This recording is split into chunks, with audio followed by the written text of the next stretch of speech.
外国の国旗には敬意を払いなさい。しかし日照期に何をされても日本だけは耐えなさい。そのような一方的な寛容を美徳と呼んではなりません。外国の国旗を燃やせば犯罪になる。しかし日本の国旗だけはこれまで十分な刑事保護の対象ではありませんでした。この不均衡を改めようとして可決されたのが今回の国旗損壊等の処罰に関する法律案です。梅村みずほ議員は討論で、国旗とは単なる布ではなく、その国の歴史や文化、そして国民を象徴する存在だと訴えました。そして自国の尊厳を守ることは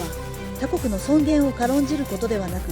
むしろ互いに敬意を払うための土台になると主張しました。一方でこの法律には表現の自由との関係を懸念する意見もあります。しかし梅村議員の討論内容からはそれらの懸念を超えたこの法律の必要性がよくわかります。皆様はいかがお考えでしょうか。参政党の梅村みずほです。私は会派を代表し、ただいま議題となりました国旗の損壊等の処罰に関する法律案に賛成の立場から討論いたします。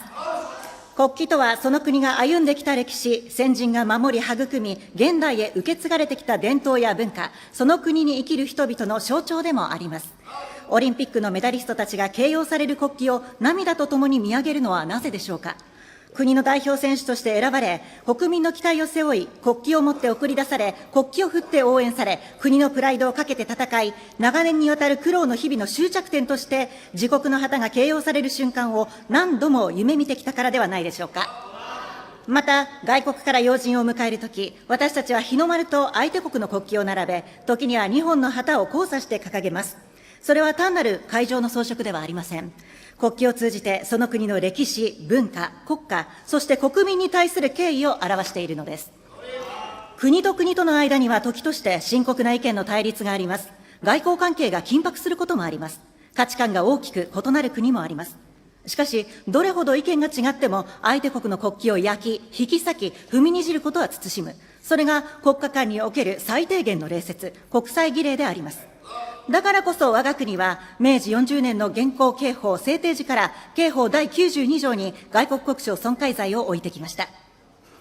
私たちは中国の国旗を汚すことを許しません。北朝鮮の国旗を引き裂くことを許しません。アメリカの国旗を、フィリピンの国旗を、フィンランドの国旗を、韓国の国旗を、そして世界のいかなる国の国旗であっても、みだりに踏みにじることを是としません。なぜなら国旗を侮辱することは、その国家の尊厳を傷つけ、その旗を大切に思う国民の心を傷つける行為だからです。国家の主権と尊厳を守り、この国を築いてくださった先人に感謝し、世界に大調和をもたらさんとする参政党が、国政政党として初めて国会へ提出した議員立法が、まさに日本国国章損壊罪を創設する刑法改正案でありました。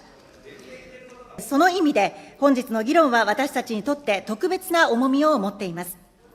そもそも今日に至るまで、我が国の国旗に対してのみ、どれだけ汚されようが、引き裂かれようが、燃やされようが、自己所有の場合であれば許されてきたということ自体が公平性を欠いていました。主要国においても自国国旗の損壊等に対する罰則を設けている国は多く、外国旗への損壊等に対してのみ罰則を設け、自分たちの国旗のみ保護されていないのは我が国だけでありました。各種世論調査においても国旗損壊罪の創設を支持する意見が反対を大きく上回っているのは、多くの国民が日の丸を大切にしてほしいと願っていることの表れです。外国国章損壊罪は外国との友好関係を保護する趣旨を持つ規定であり、日本の国旗が損壊されても外交上の問題にはなり得ないとする言説があります。そんなことはありません。仮に特定の国籍の者が集団で日の丸を引き裂き、その映像を世界へ発信するような行為が繰り返されたならば、我が国の対外関係に何らかの影響を及ぼさないとも限らないのです。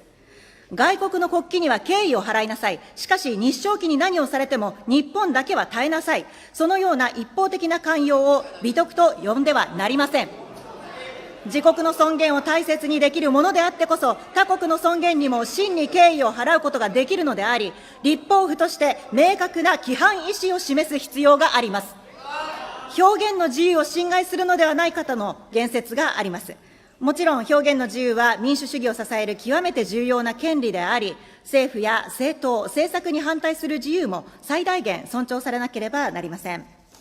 しかし、自由や権利は他者の自由と権利を尊重し合うことによって成り立つものであり、表現の自由もまた国旗を大切に思う多くの国民の思いや人格的利益と調和しながら保障されるべき権利であります。この法律自体が違憲である可能性を指摘する声もありますが、外国国章損壊罪に違憲論はなく、そうであるならば日照旗についてのみ違憲とされることもないはずです。とはいえ、アメリカでは表現の自由を保障する合衆国憲法との関係で国旗保護法の適用を違憲とした連邦最高裁判所判決があります。もしこの法律が成立した暁に日本の最高裁において違憲判決が出されるようなことがあるのならば、その時はドイツのように国旗を日本国憲法において定めることも一つの解決策となり得るでしょう。ドイツでは憲法に国旗が規定され、国旗保護は国民感情や物の保護ではなく、国家の存立と憲法秩序を守ることとみなされるのです。その場合であっても、当然に思想や信条、芸術や政治的言論そのものを罰する法律は許されず、罰則の対象は人に著しく不快または嫌悪の情を催させるような方法により、公然と国旗を損壊し、除去し、または汚損する行為に限定されなければなりません。さらに、その判断にあたっては、行為の対応や周囲の状況など、客観的事情を総合的に考慮し、憲法上の自由と権利を不当に侵害しないように配慮することが重要です。大切なのは、社会通念に照らし、独りよがりな主張ではない客観性において、正当な表現と認められるかということです。その意味において、昨年夏の参議院選挙以降、参政党の街頭演説等で掲げられてきた大きな×印をつけた日の丸は許されるものではありませんでした。参政党の政策に反対することは自由です。個人の政治家を批判することも自由です。それならば堂々と言論で対抗すればよい。視覚的に意思を表したいのであれば、参政党の名称や党のシンボルを用いて表現すればよいのであります。日の丸は参政党の象徴ではありません。特定の政治家の象徴でもありません。時の政権の象徴でも、総理大臣の象徴でもありません。日本という国家と日本国民全体を象徴する旗であります。汚された日本国旗を誇示し、我々を差別主義者と指さす者こそ、私たちの目には日本を蔑む差別主義者に見えました。表現の自由を盾に取るたった一人のために、日の丸を大切に思う多くの国民が悲しみと憤りを胸にしまい込み、ただ耐え続けなければならない。そのような不条理をいつまでも放置することはなりません。今こそこの法律を成立させる時なのです。もっとも、本法律案は参政党が当初求めた内容をすべて実現したものではありませんでした。参政党は国旗損壊罪の保護法益は国家法益であるべきと考えてきましたし、本法が国旗を大切に思う国民感情を保護法益とするのであれば、損壊された日の丸を公然と誇示する行為こそ罰則の対象に含めるべきでした。しかし、4党協議の結果、付則には施行後3年を目途とする見直し規定が盛り込まれました。損壊された国旗の公然陳列などについても検討対象とすることが明記されたことを重く受け止め、参政党は独自法案を撤回し、本法律案の共同提出者となりました。理念を曲げたのではありません。理念を実定法へと昇華させるための決断でありました。まず国家として国旗を公然と著しく恥ずかしめる行為は許さないという意思を明確に示す。そして不十分な点があれば3年後の見直しの中でさらにより良い制度へ発展させていく。それこそが日本の尊厳を守る確かな一歩であると確信しております。学校教育において学習指導要領が自国と他国の国旗国家を尊重する態度を育てることを求めているにもかかわらず、今日なお国旗掲揚や国家斉唱にかかる職務命令違反による処分が皆無ではないということは恥ずべきことです。子どもたちに日本だけはないがしろにされても我慢しなさいと教えるのではなく、日本も他国も共に大切にされるべきだと子どもたちに伝えるためにもこの法律は必要です。国旗を大切にすることは戦争や軍国主義を賛美することではありません。他国を敵視することでもありません。自分を愛するからこそ他者にも優しくできるように、自国を愛するからこそ他国にも敬意を払う。自国の尊厳を守るからこそ他国の尊厳も守る。それこそが成熟した国家の姿であると日本の子どもたちに伝えましょ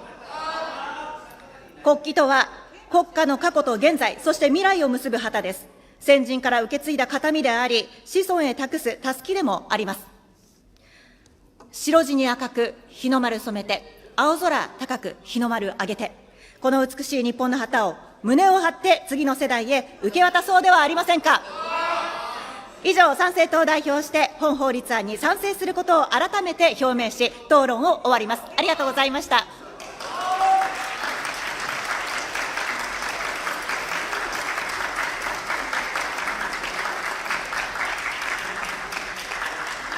これにて討論は終局いたしました。これより採決をいたします。本案の賛否について投票ボタンをお押し願います。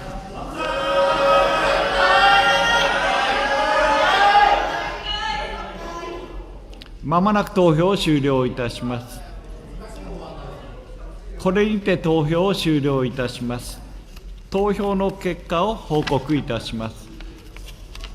投票総数242、賛成161、反対81、